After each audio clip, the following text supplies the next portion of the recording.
Hello. One day, the police received a report of an 11-year-old girl missing, and despite investigating the surrounding areas, they couldn't find any leads. Half a month later, another girl went missing in a similar manner. Again, the police couldn't find any clues. As the investigation seemed to hit a dead end, an incident involving a family disrupted their inquiry. But perhaps even the police didn't expect that this seemingly unrelated family incident would be the key to finding the two missing girls. So what happened with this family? What was the perpetrator's motive? And how did they manage to make two girls disappear in the modern age filled with cameras everywhere without being detected? On December 4th, 2002, the police received a distress call from a family concerned about the disappearance of 11-year-old Chen Nu Van. Around 6 o'clock that evening, Van told her family that she would go out for a while to buy pictures of famous people. Unlike today, to get pictures of favorite idols, people often relied on posters and cards. These cards were cheap, costing only about 1 yuan, allowing people to support their idols and own their pictures. Therefore, trading cards became a popular phenomenon at that time. 11-year-old Van, like many other boys and girls, idolized twins. Perhaps on the day Van disappeared, twins released new trading cards.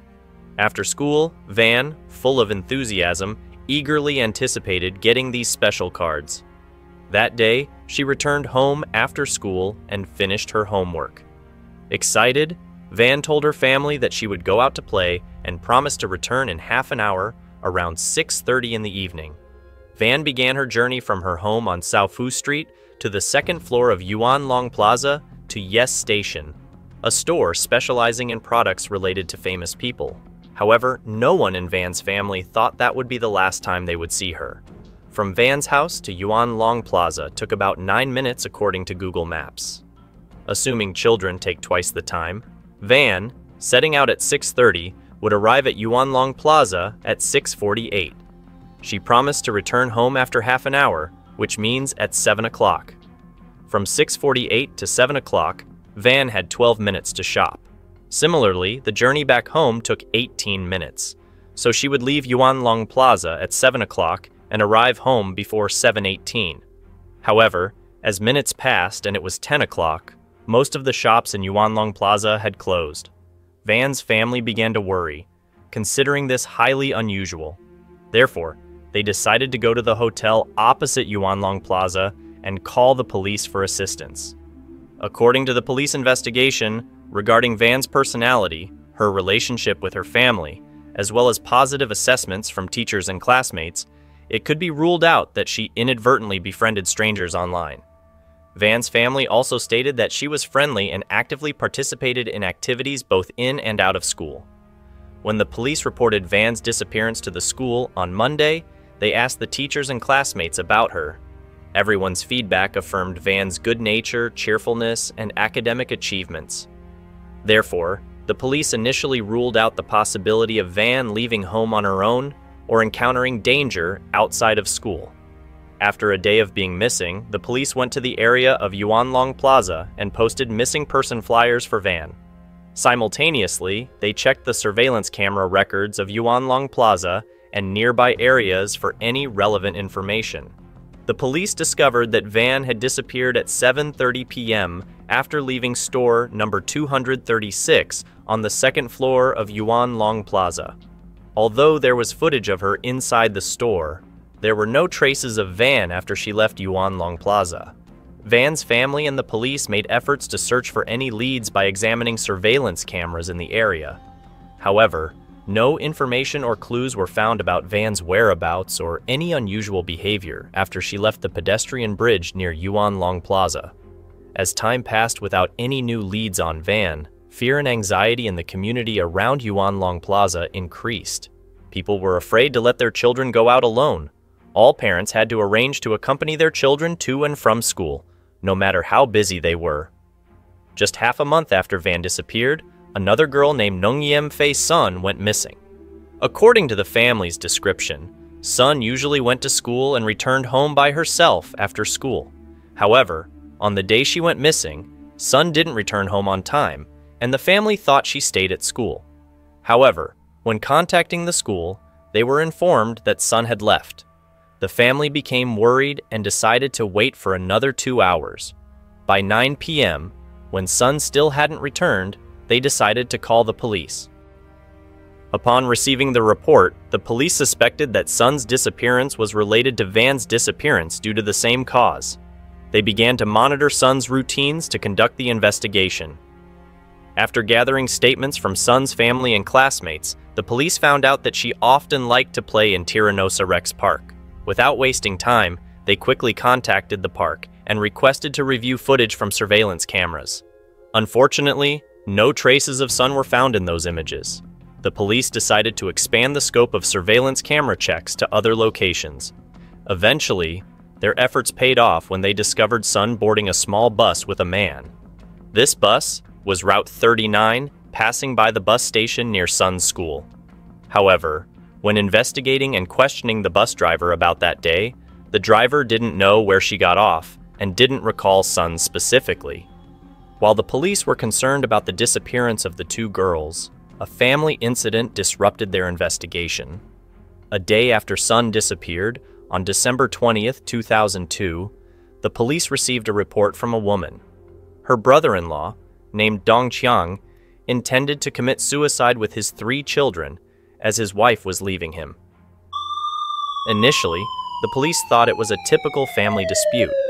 However, the reality was not that simple, as the police were present at the scene and discovered something they had been searching for a long time. Although Chiang and his 3 children were successfully rescued, all 4 of them were injured to varying degrees. It appeared that Chiang had attempted to kill his children. Therefore, the police also needed to search for evidence at the scene, a seemingly ordinary house. The ground floor was a living space with a computer. The upper floor was a resting area with a bed and a wardrobe. During the investigation, the police seized 2 cans of gasoline prepared by Chiang.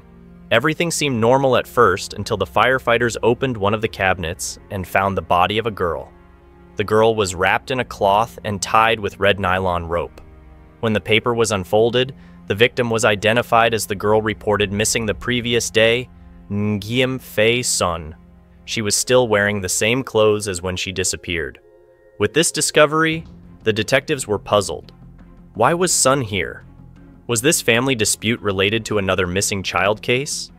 Furthermore, there was a more important question. Was Van, the first missing girl, in this house? The police expanded the search scope and found a small stone house opposite Chiang's residence. In this stone house, they found Sun's backpack and shoes, and even the twins card that Van liked. They also found a used cement bag. Due to the similarities in the disappearance methods of Van and Sun and their close disappearance times, the police concluded that Van had been brutally murdered and likely buried in cement. Therefore, the search scope was expanded further. They found a covered wooden sewer, and when opened, they discovered a girl submerged in sewage at the bottom of the well. The girl's body had become severely swollen.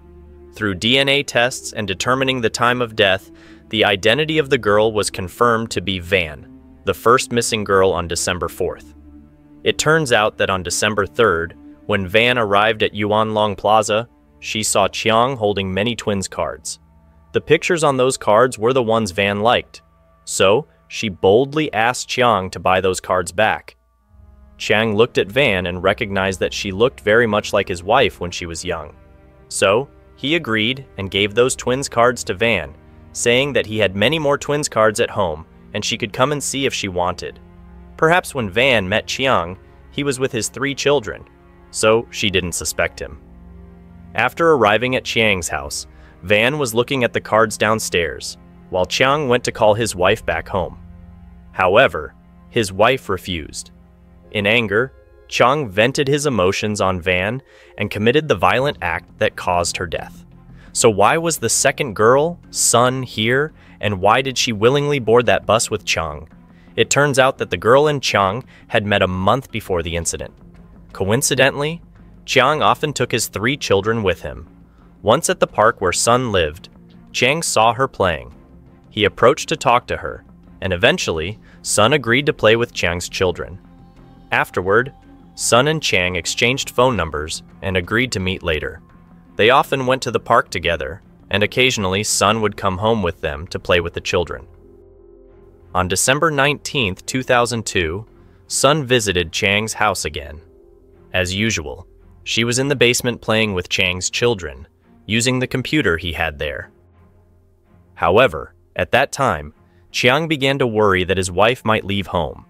He asked Sun to go upstairs and used a pillow to attack her. At first, Sun thought it was just Chang's joke, but later, she realized she couldn't resist and gradually lost consciousness. Chang, 37, was born in Taiwan but grew up in Vietnam before immigrating to the United States for smuggling. During the illegal immigration process, he was arrested by Hong Kong police at sea and spent time in a refugee camp before being released and allowed to live in Hong Kong.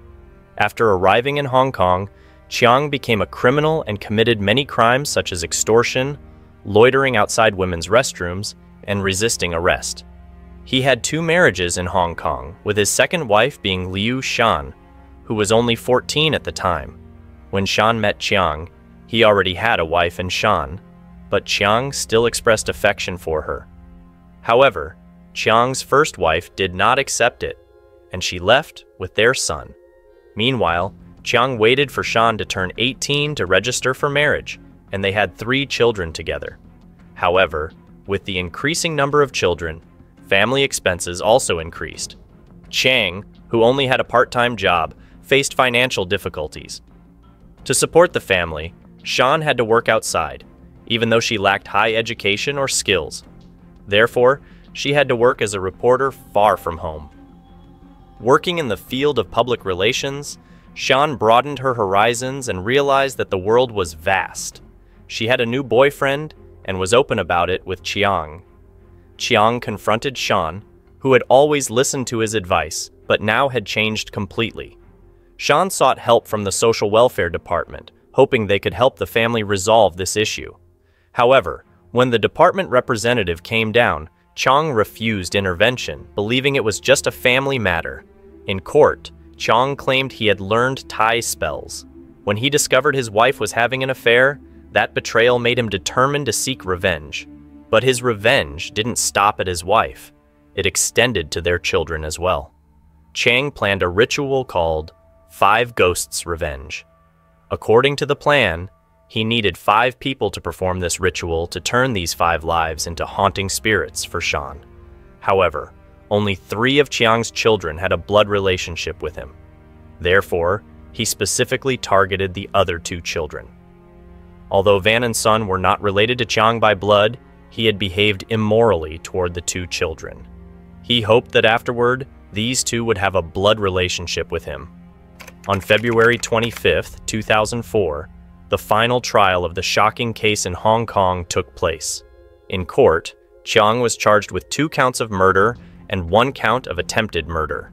He was accused of taking the lives of 2 girls, Van and Son, as well as plotting to kill 3 children. In court, Chiang admitted to these actions, but denied behaving immorally toward the 2 girls. The prosecution pointed out that Chiang had repeatedly mentioned his plan to revenge on his wife, showing that he had planned and prepared for this action. As a result, Chiang was convicted of 2 counts of murder and sentenced to life imprisonment. Additionally, he was convicted of attempted murder and sentenced to 8 years in prison. Ultimately, life imprisonment was not commuted. Through this case, we can see that protecting children from danger is everyone's responsibility. Furthermore, educating children about personal safety will help them become confident and know how to protect themselves in dangerous situations. Although the case brought the perpetrator to light, it left a lingering sorrow for the survivors and the people in this area. Hopefully, no one will be superstitious to the extent of being involved in the 5 Ghosts Revenge again. To have a good life and a happy family, the only way is for each individual to improve themselves. No deity can help. So, as the ancients often said, cultivate oneself, manage the family, govern the country, and bring peace to the world. And that's today's case. What do you think about the case? Leave your comments below the video. If possible, Support us by liking the video and subscribing to the channel to follow the next mysteries. Thank you and see you again. Goodbye.